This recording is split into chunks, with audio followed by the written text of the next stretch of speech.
بسم الله الرحمن الرحيم عشان كان ما أنتوا كوساب سنية هي hypermetropia types and causes نوعية أو كلا بحضو يوحيا سو نذكر أيها هوا إسلام نوعية أو كلا بحيسي causes كيدنا أيها السبب عين أيها عذرك مركا hypermetropia إذا waxay tahay cudurka definitionskiisa iyo waxa lagu daweeyayna videos kale aan ku sharaxna jiro isla xanaf academy ka helisa ugu horeyn types and causes waxaan u kala qaadanaa anatomical qayb ay sababto structure-ka qaab dhismeedka uu markaas ay u suubsan tahay oo wax ka bedel anatomical ahaan iyo qaybta labaad oo ah clinical and anatomical aan kala qaadanaa anatomical markay noqoto qaybta ugu horeysa waxaa la axial hypermetropia axial waxaa laga wadaa axial length of the eye dhererka isha anterior to posterior qaybta hore ilaa qaybta markii isha saas dhererkeeda loo fiiriyo waxaa la yiraahdaa axial hypermetropia marka waxa waaye sida caadiga marka dhererka isha axial length of the eye waa 24 ilaa 26 mm lagu qiyaasaa isha dhererkeeda haddaba markii qofka marka dhererka ishiisu ay ka yar tahay tan caadiga ah waxa ku dhaca axial hypermetropia macnaha intii loogu talagalay dhererka isha 24 to 26 mm markay ka yaraato size-keeda arag light-ka ilays marka wuxuu ku dhacaa isha gadaasheeda retinada gadaasheeda ku dhaca qofka marka waxa ku dhacayso hypermetropia noocan waxa loo yaqaan axial hypermetropia hadda tusaale waatana meesha la rabay inay ku dhacdo waata qaybtan dambe dhibicda waa laakiin si ishu way ka yartaa intii loogu talagalay oo intay ku egtahay for that reason qofkan waxa leeyahay axial hypermetropia qaba marka dadka hypermetropia qaba waxyaalaha calaamada ugu horeeya xitaa si kor loogu garto waxa kamid ah small eyes indhoodu ay yar yihiin meesha kuwa myopia large eyes indho waaweyn ay leeyihiin sidoo kale marka 1 mm marka oo ka yaraada dhererka caadiga ah ee isha wuxuu sababaya ilaa iyo +3 diopter oo hypermetropia oo ilaa +3 gaarayso diopters la eg ay sababaysaa 1 mm walba oo isha intii loogu talagalay ay ka yaraato sidoo kale axialka mostly wuxuu ku dhacaa sidoo kale carruurta kale hadda cunug markuu dhasho kale ciyaalka intooda badan markay dhalanayaan waxay qabaan axial hypermetropia cunug yar oo dhashay oo markaas haddaad fiiriso oo retinoscope ku fiiriso ishiisu markaas mostly waa +3 diopter ay gaaraysaa sababtoo isha koriima ku socoto sideedaba ilaa 8 ilaa 13 sano inta u dhaxayso sidoo kale axial hypermetropia waxay dhacaysaa marka shabakada aragga retina ay hore u soo riixaan kansar ka jira retina gadaasheeda ocular tumor kansar markaas ka jira retinada gadaasheeda oo kale markuu soo riixo waxay dhalanayaan ayagan axial hypermetropia dhalanaa qaybta labaad waa curvature hypermetropia curve waa how much issue markaas qolocsan tahay especially qaab dhismeedyada structureska sida cornea oo kale ama lensiga oo kale curve way isu yihiin marka radius of curvature-ka xubnaha ilayska qaluuciya oo kordha haddii curvature-ka how much qolocsan tahay mataqaana cornea uu kordho waxay sababaysaa curvature hypermetropia 1 mm marka haddii uu kordho radius curvature-ka wuxuu dhalinayaa ilaa ku dhawaad +6 diopter oo hypermetropia curve-gaas qolocsanta uu qolocsan yahay haddii kordho oo more bahashi ay noqoto steep saas u aruursamo waxa dhacayo ilaa +6 diopter oo hypermetropia intaas waxaa noo dheer weli anatomical kan ku dhex jirna mogta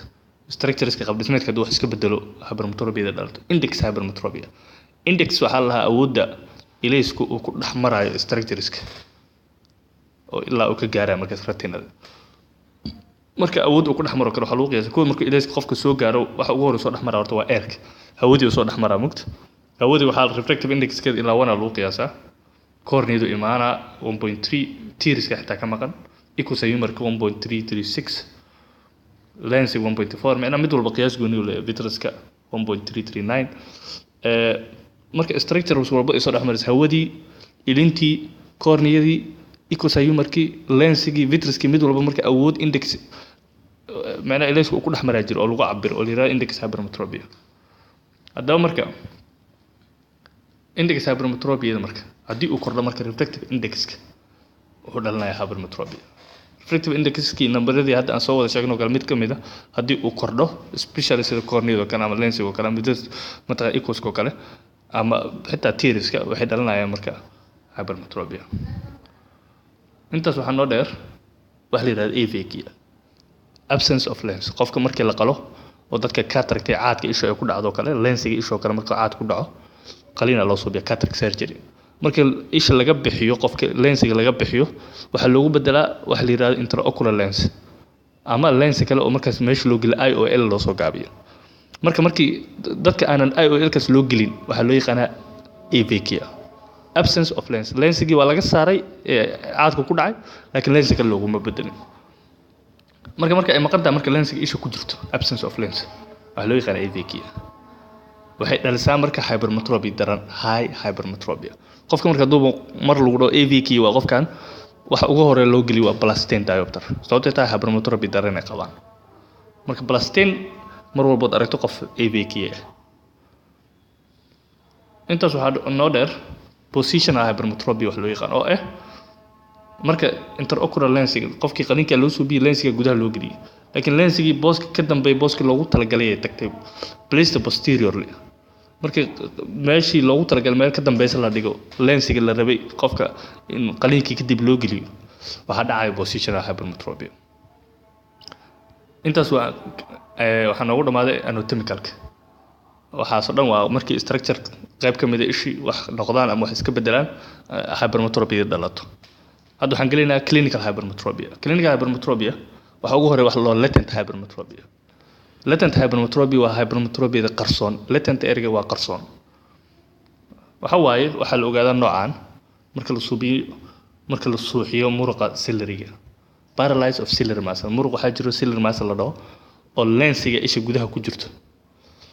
crystalline lensiga kala haayo oo suubiyo wax la yiraahdo accommodation muscle suubiyo accommodation video gooni uga hadalnay soo fiir isla xanaf academy ku jiro marka muruqaas la suuxiyo iyadoo loo isticmaalayo cycloplegic drugs dawooyinkan la yiraahdo cycloplegia ama lagu suuxiyo muruqaas ayaa la ogaanayaa in hypermetropia jirto si kale laguma ogaanayo waxa loo yaqaan marka latent hypermetropia midii qarsooneed sababta xitaa mostly qofka sababta marka loo arko waxay tahay it is overcome by the normal tone of ciliary muscle qofka marka accumulation badan isticmaala darteed waxay nadiif ka dhiganaa marka hadaad aragga ka qaado qofka araggiisa waa normal oo marka way qarsoon tahay marka muscle ciyaalka oo kale very high accommodation ay qabaan accommodation aad u badan yahay marka hypermetropia haddii xitaa ku dhacdo way qarin karaan marka ayagoo kale muscle marka si loo ogaado cudurka ay qabaan ee dhabta waxa loo isticmaalaa cycloplegic drugs waa la suuxiyaa marka ciliary muscle la suuxiyaa si hypermetropia loo soo saaro marka waxa loo yaqaanaa noocan latent hypermetropia midda labaad waxa la yiraahdaa manifest hypermetropia loo jeedo manifest banaanka taal oo mataqaana aanan qarsooneyn ayada midda waxa loo kala qaadaa labo qaybta koowaad waxa la yiraahdaa facultative hypermetropia waxa waaye meesha uu ka saari karaa hadduu isticmaalo accommodation hypermetropia meesha uu ka saari karaa qofka oo totally by an effort of accommodation hadduu isku dayo oo accommodationkiisa isticmaalo hypermetropia uu ka saari karaa meesha oo meeshii loogu talagalay inuu arko araggiisa oo kale clear ka dhigi karaa waxa la yiraahdaa marka facultative hypermetropia Allah nooca labaad waxa la yiraahdaa absolute hypermetropia oo meesha kama saari karo qofkan hatta hadduu accommodation isku dayo it cannot overcome midna waa hadduu isku dayo uu ka saari karaa midna waxa waaye hadduu isku dayo xitaa meesha kama saari karo oo hypermetropia mar walba jirta taas waxa loo yaqaanaa absolute hypermetropia aad ay u mahadsantiin insha Allah cashirkeena maanta intaas noogu eegay hypermetropia typeskeeda iyo causes